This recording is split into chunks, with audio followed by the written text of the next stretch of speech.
Good kick. Roaches right at the 27. Good coverage by Denver. No, Roach is still on his feet. He's going to go all the way. Carl Roaches, 77 yards for a touchdown.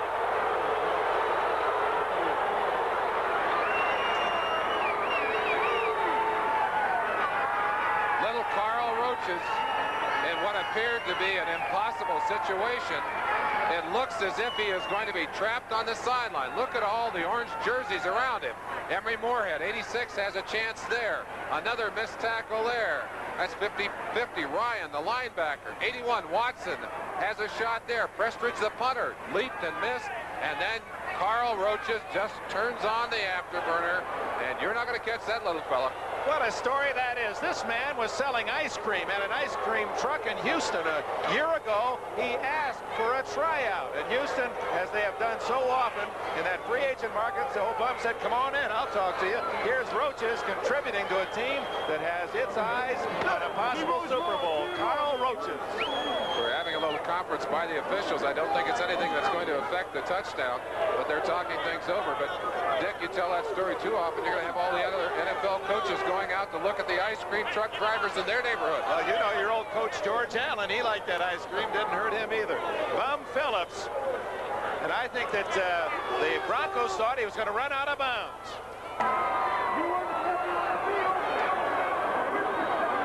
We had an inadvertent whistle on the 25-yard line. No touchdown. It'll be Houston's ball. Oh, my.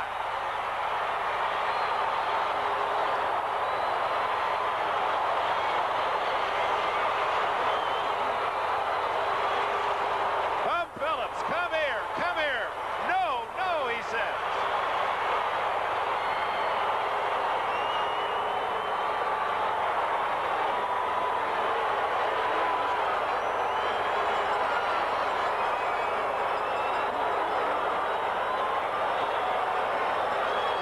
Like saying there won't be Christmas after all. We're taking all the toys back to the store. There goes the cowboy hat. Carl Mock, that entire Houston team has got to be enraged by that. But the one thing that we do know, the officials are human. They made a mistake. And if the whistle blows, the ball is dead. Absolutely, that's the rule. There have been many stories in the past. And Bum Phillips could care less about that history, but remember Eddie LeBaron. He was such a master at taking with a ball. A whistle would blow saying that LeBaron had the ball tackled, and one of his teammates would be in the end zone saying, I've got a touchdown, but they don't allow it. When the whistle blows, the play is dead. And what a tremendous, upsetting moment for the Houston Oilers. And Red Miller, that's like finding money for him.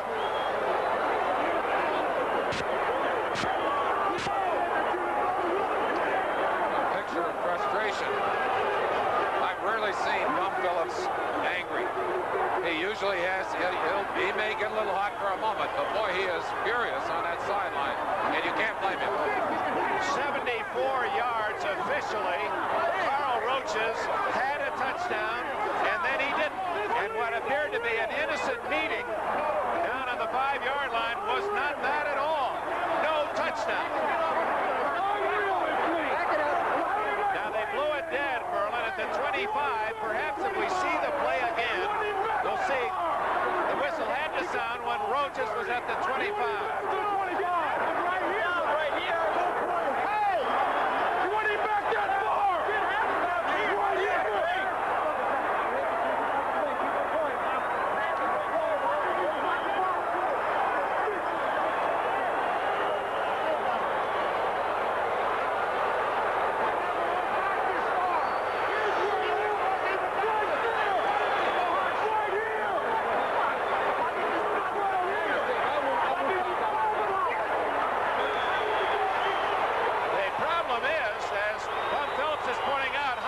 Blow a whistle when he never stepped out of bounds, which our replay showed he did not go out of bounds.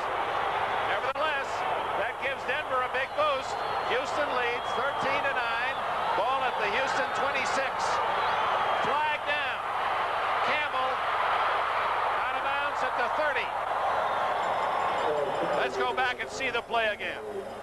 Now, certainly one of the responsibilities of the official is to stop the play if someone's going to get hurt, if there is a tackle being made. But there's no tackle being made.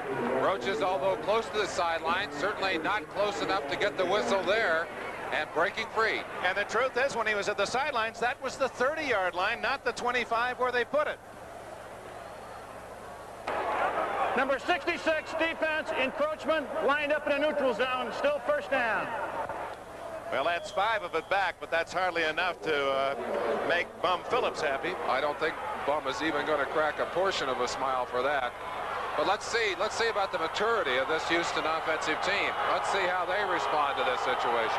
2nd and 5. Campbell at the 30. Ran right into his own blocker, who had been dumped by the defensive player, Tom Jackson. Jackson doing an excellent job on big Leon Gray, number 74. Jackson really coming out of the blocks. Campbell not doing what he said he was doing better, not using his eyesight on that one. Ran right into the only pair of men who were stacked up on the line of scrimmage. Ended up being tackled in effect by his own man. Bum Phillips, a World War II Marine for 3 years. He's going to have the charge of keeping his team's head in the game. It is 2nd and 5. Stabler to throw.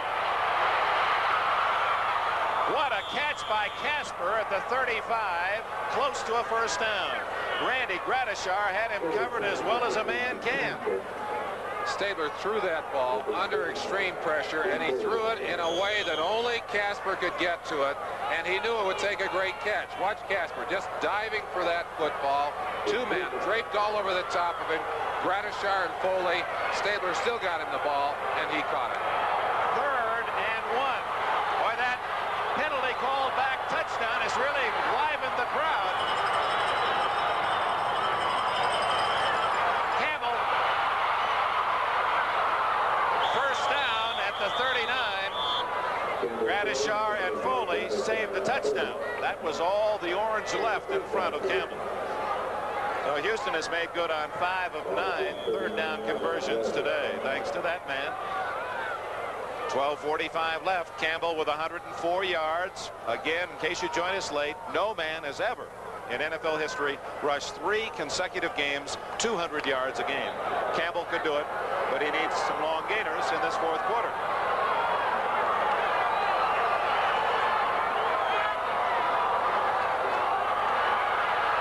Stabler open as Burrow. First down at the 47 of Denver. So Ken Burrows returned to the Oilers, their top deep threat these last several years, hurt this summer, playing his first game of 1980, and his presence has been felt. Bum Phillips said that he wasn't going to activate Ken Burrow until he could play. Burrow had been practicing well in the past few weeks, but they wanted to make sure that he was entirely healthy before they put him back on the active roster. He has been active today. He's certainly been a factor in this game, and that's good news to Houston and its fans. 3 catches, 79 yards for Burrow. First down at the 47 of Denver. Rob Carpenter cut down at the 45 as Steve Foley came up from his safety spot to make the hit. Foley, native of New Orleans, family of 12, and now runs a roller skate store in the beautiful city of New Orleans, Louisiana. Steve Foley was talking to me about moving back last week to the safety position. It played corner for so long. Said that a couple of things he really liked about it. The fact that there was time to move around and that you didn't have the extreme pressure of that one-on-one coverage. But he said a funny thing happened. He said, I looked up and I was looking right into the quarterback's eyes. I said, why is he looking at me? Strange experience for that young man. 2nd and 7. Carpenter. Some nice open field running by Carpenter, and he gets to the 40-yard line, short of a first down by 2. Go back to that point of Foley, because some of the fans may have missed the humor in all of that, that as a cornerback, you don't look at the quarterback size, but as a safety man, you're looking directly at him. And one of the other jobs you have as a safety man is coming up to support from the outside, and Foley was the man who had to end up tackling Rob Carpenter on that play. Did a fine job one-on-one on him. But that is ironic. He said he watched me for a while, and I said maybe I better move around a little bit. Maybe I could fake him out a little bit. 3rd down, 2. Only Campbell behind Stabler. Air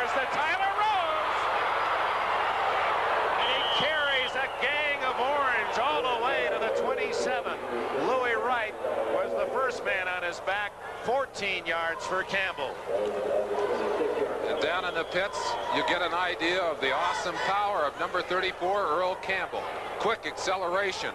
He's got one there. Louis Wright. Louis just getting a free ride. He's trying to bulldog Campbell. Campbell not yet slowed down. Two more of them. And finally they bring him to the ground. But that will give you an idea of the punishing running style of number 34, Earl Campbell. Earl Campbell is now the NFL leader in rushing with his performance today. He's passed Billy Sims. Stabler to Burrow, almost intercepted by Aaron Kyle, number 22. Now let's go back to that great disappointment. A touchdown by Carl Roaches, called back, not on a penalty, but on an inadvertent whistle. But Houston maintaining its composure, as you had questioned, Merlin, whether or not they'd be able to do that. And now Houston has driven down to the 26-yard line. A brief emotional outburst from the fans here and certainly from the Bronco players who dodged the 7-point bullet. But if Houston can take it down and stick it down their throat, put it in the end zone, it could really take the fire out of the Denver Broncos. 2nd and 10. Draw to Campbell.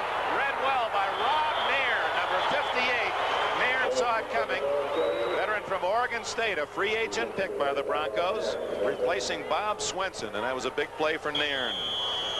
26-yard line, no gain. It's 3rd and 10, so Campbell and Wilson will go out, and Bub Phillips sends in his pass receiving unit. Just informed from the sideline, Dick, and it's the point you made as we were looking at the replay, that one of the things that really angered Bub Phillips is the spotting of that football on the 25 rather than the 30. And that's one of the things that he was so angry about, along with the touchdown being called back. Big play for Stabler. Complete to Carpenter, and he has a first down at the 12-yard line. Carpenter, who came into the game with 25 catches, used just in this role. Perfect throw by Stabler. Oh, how well he goes to his backs. We talked about the two linebackers for Denver that were missing. Joe Rizzo is one of those linebackers. 56, Larry Evans playing in his place. And Evans was the man who had to pick up Carpenter on that play. A little bit late in doing that. Of course, Carpenter picking that one off, doing a good job of getting downfield, and certainly putting them in good position to collect on this one. A long time-consuming drive. 8 minutes, 12, 8:11, 8:10 left in the game. Houston leads by 4. First down at the 12. Campbell looking for some daylight, and he dives into about the 7-yard line. Nairn. That wasn't Nairn. It was Reuben Carter who got a little piece of him. Then Bill Thompson, the veteran safety from Maryland State, finished him off. Campbell slow getting up. As Bum Phillips has said so often, he gets up slow, yes, but he goes down slow too. He certainly proved that today. On that particular play, the Denver defense, anticipating the sweep, had gotten out in front of Earl Campbell, and he wisely cut it back. One of the weaknesses of a quick pursuing defense is if you can get back against the grain, you can make some yardage. Tim Wilson moving out on the flank. Campbell inside the 5 to the 4, and you saw the presence of Campbell even as he was going to the ground, wheeling the arm over his shoulder and stretching out to put the ball on the 4-yard line. Gradishar and Jackson made the tackle at the 4. It'll be 3rd and 2 for the first down, 4 for Houston, touchdown. I have to wonder what it is, how Earl Campbell feels on Monday morning. I remember how I felt on Monday mornings, and I never took the kind of shots and delivered the kind of shots that Campbell delivers. Monday mornings have to be a nightmare for him. Another big day, and it's Campbell again, and he is close.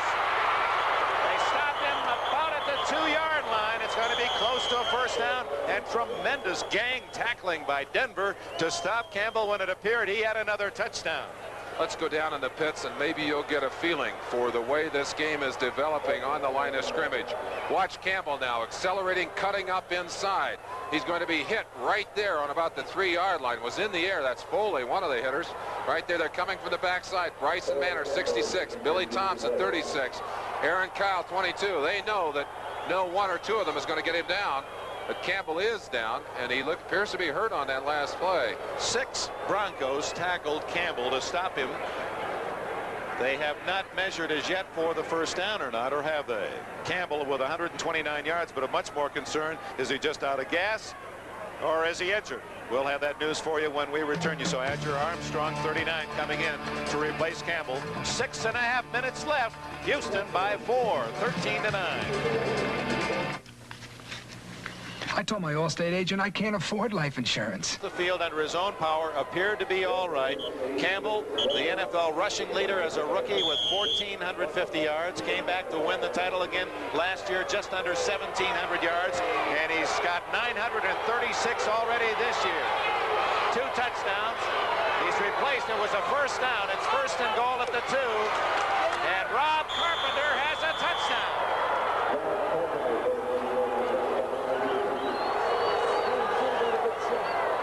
Love You Blue group from Houston cheer the Oilers, and that was a most interesting test of character.